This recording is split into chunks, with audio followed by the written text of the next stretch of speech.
નવી નવી રેસીપીઓ જોવા માટે મારી ચેનલ હર્ષા કુકિંગ ગુજરાતીને સબસ્ક્રાઇબ કરો અને લાઈક પણ આપો.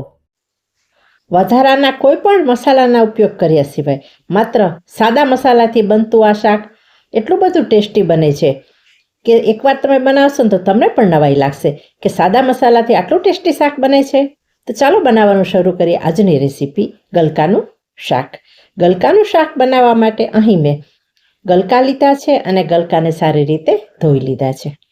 હવે આ ગલકાની આપણે છાલ ઉતારી અને તેનું કટિંગ કરીશું.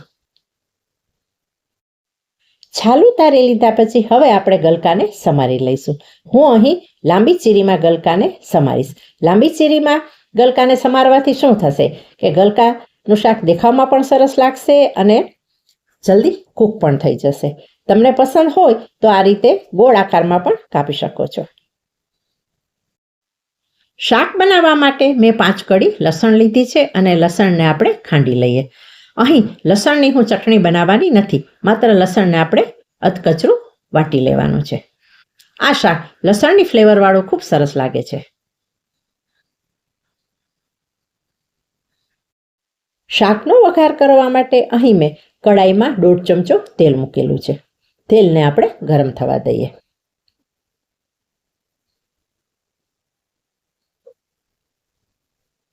જેવું તેલ ગરમ થાય એટલે આપણે એડ કરી દઈએ અડધી ચમચી રાઈ, અડધી ચમચી જીરું એડ કરીએ. બંનેને આપણે સારી રીતે તતડવા દઈએ.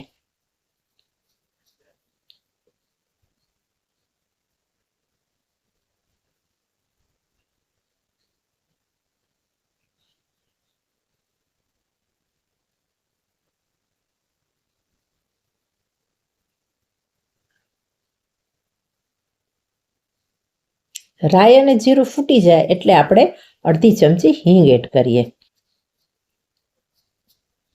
હિંગ એડ કર્યા પછી તરત જ આપણે સમારેલા ગલકા એડ કરી દઈએ.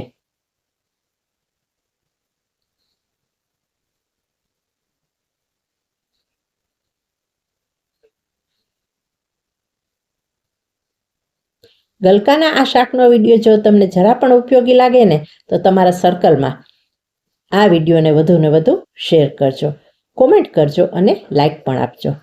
ચેનલ પર તમે નવા છો તો ચેનલને સબસ્ક્રાઈબ કરી દેજો.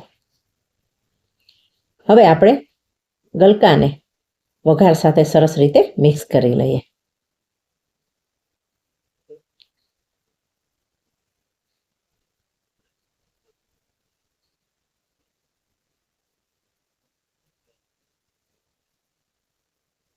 મિક્સ થઈ જાય એટલે આપણે અડધી ચમચી હળદર એડ કરીએ. સ્વાદ મુજબ મીઠું એડ કરીએ. અહીં આ શાકમાં મીઠું વધારે પહેલેથી નાખવાનું નથી, કારણ કે આ શાક જ્યારે બની જશે ને ત્યારે રિડ્યુસ થઈ જશે, એટલે મીઠું વધારે ન થઈ જાય તેનું ધ્યાન રાખવું. પાછળથી જરૂર પડે તો નાખવું, પણ પહેલાંથી વધારે મીઠું એડ કરવાનું નહીં. બધું આપણે સરસ મિક્સ કરી લઈએ.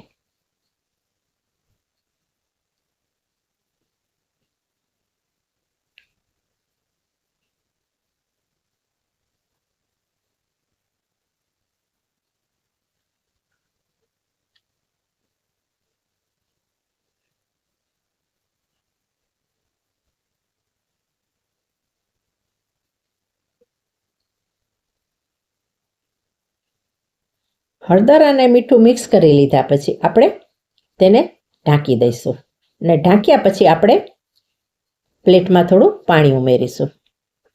વચ્ચે વચ્ચે ખોલી અને જોતા રહેવાનું અને ચલાવતા રહેવાનું.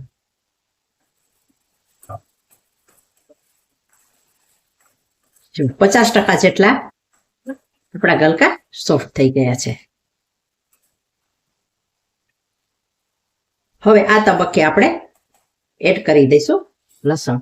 લસણ પહેલા નથી નાખવાનું, આ રીતે નાખવાનું છે, એટલે લસણનો ટેસ્ટ પણ સરસ આવશે અને બળવાની સ્મેલ પણ આવશે નહીં. લસણ બળવાની સુગંધ ટેસ્ટમાં સારી ન લાગે કોઈ પણ વસ્તુમાં.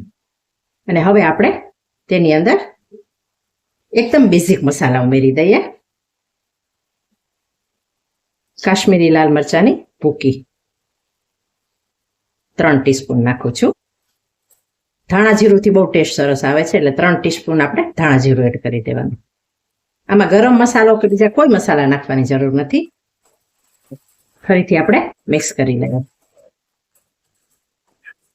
આ રીતે 50% કૂક થાય ને એટલે આ રીતે મરચાની ભૂકી અને ધાણા જીરું પણ એડ કરી દેવું અને લસણ એડ કરી દેવું. આ શાકને કૂક થતા પણ વાર લાગતી નથી, ઇઝીલી ચડી જાય છે. અને ગલકામાં પોતાનું પાણી હોય છે એટલે અંદર પાણી પણ એડ કરવાની જરૂર હોતી નથી.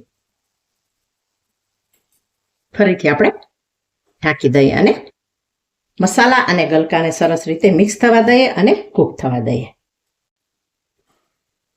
ફરીથી આપણે ખોલીએ. હવે આપણને લાગે કે શાકમાં મસાલા મિક્સ થઈ ગયા છે એટલે પાણી આપણે દૂર કરી દઈએ. ઉપર થાળીમાં રાખેલું છે તે પાણી થાળીમાં મસાલા નાખ્યા પછી એટલે નાખવાનું છે કે તળિયેથી મસાલા બળી ન જાય.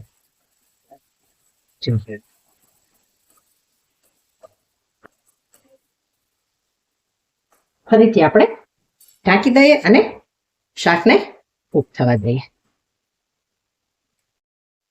શાકને હવે આપણે ખોલીને જોઈ લઈએ. જુઓ, ગલકાનું શાક એકદમ ટેસ્ટફુલ તૈયાર થઈ રહ્યું છે. હું તમને કાપીને પણ બતાવું છું કે ગલકા કૂક થયા છે કે નહીં. જુઓ, ગલકા પણ એકદમ સરસ સોફ્ટ થઈ ગયા છે અને શાક આપણું સરસ રીતે કૂક થઈ ગયું છે.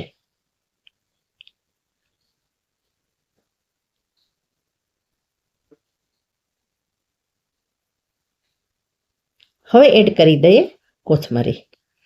માત્ર બેઝિક મસાલાથી બનતું આ શાક ખૂબ જ ટેસ્ટી લાગે છે. તમે પણ આ શાક એક વખત ચોક્કસ ટ્રાય કરજો. હવે આપણે મિક્સ કરી લઈએ.